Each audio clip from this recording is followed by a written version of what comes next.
The Farma Light Motel. A true scary story from Texas. This happened to me in October 2022. I'm sharing it because I need people to know. Some places in Texas should stay abandoned for a reason. My name is David Martinez, and I'm a freelance photographer from Houston. I specialize in abandoned buildings, old hospitals, forgotten factories, that kind of thing. I sell the photos to magazines and websites. It's decent money, and I love the adventure. Last fall, I got a tip from a follower on Instagram. There was an old motel outside Marfa, Texas, near the famous Marfa Lights viewing area. The place had been closed since 1985, 37 years, just sitting there in the desert. Perfect. I loaded up my truck with camera equipment, camping gear, and enough supplies for 3 days. Marfa is in the middle of nowhere, West Texas desert, about 3 hours from anything. Population, less than 2,000 people. I arrived around sunset on a Friday. The desert sky was incredible, orange and purple, stretching forever. And there it was, the Desert Star Motel. 20 units in a U-shape, faded turquoise paint, vintage neon sign, half collapsed, broken windows, tumbleweeds everywhere, absolutely perfect for photos. I parked and walked around, taking shots of the exterior. The place was even better than I'd hoped. I could already see the Instagram likes rolling in.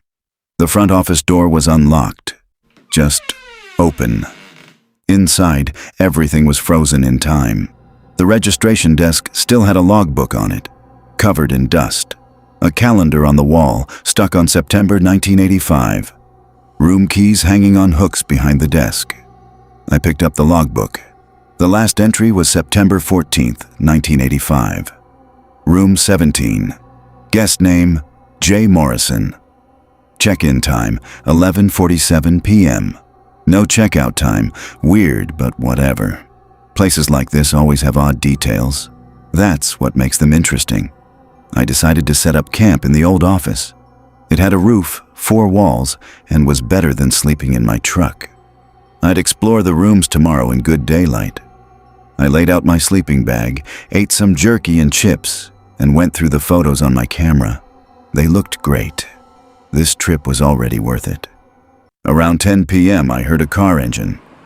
Out here, in the middle of nowhere, I went to the window.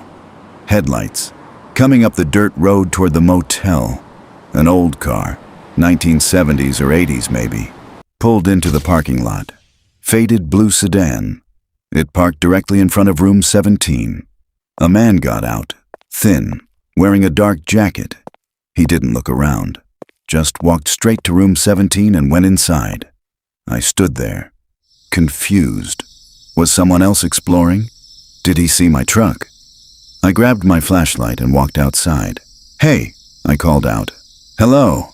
No answer. The car was still there, engine ticking as it cooled down. I walked up to it and shined my light inside. Empty, keys still in the ignition. I looked at room 17. The door was closed. No light inside. "Hey man." I knocked on the door. "You okay in there? This place isn't safe." Silence. I tried the handle. Locked. Okay. This was getting weird. But maybe the guy wanted to be left alone. Maybe he was doing the same thing I was. Urban exploring. I went back to the office.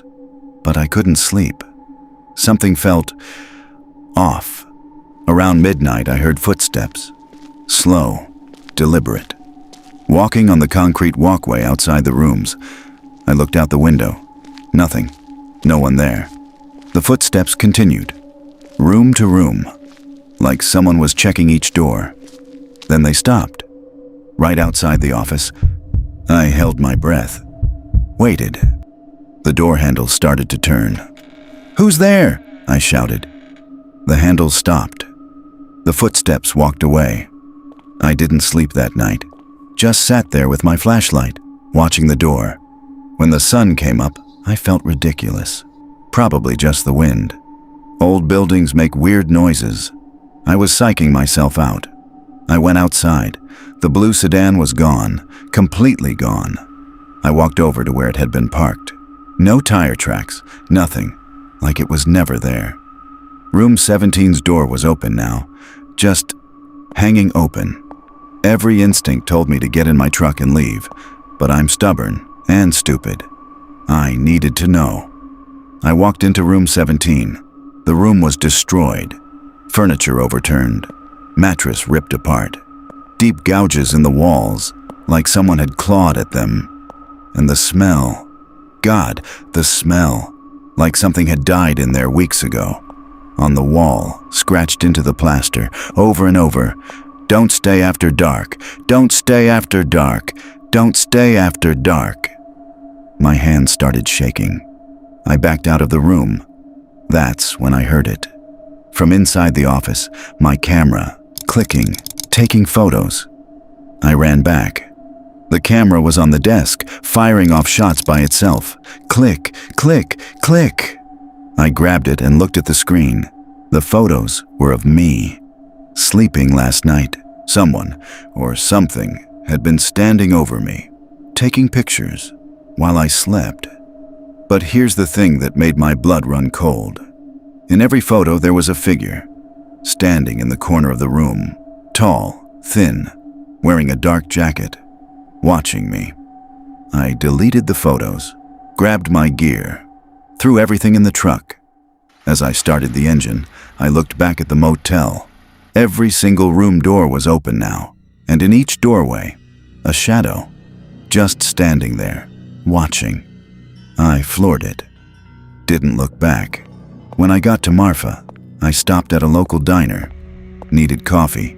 Needed to calm down. The waitress was an older woman. Been there forever, probably. You look like you've seen a ghost, honey, she said.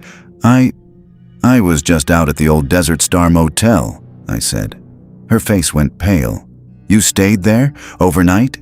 Yeah. Why? She sat down across from me. That place has been closed since September 1985. A guest in room 17 murdered 6 people that night. Other guests killed them in their sleep. My stomach dropped. The killer's name was James Morrison, she continued. They never caught him. He disappeared into the desert.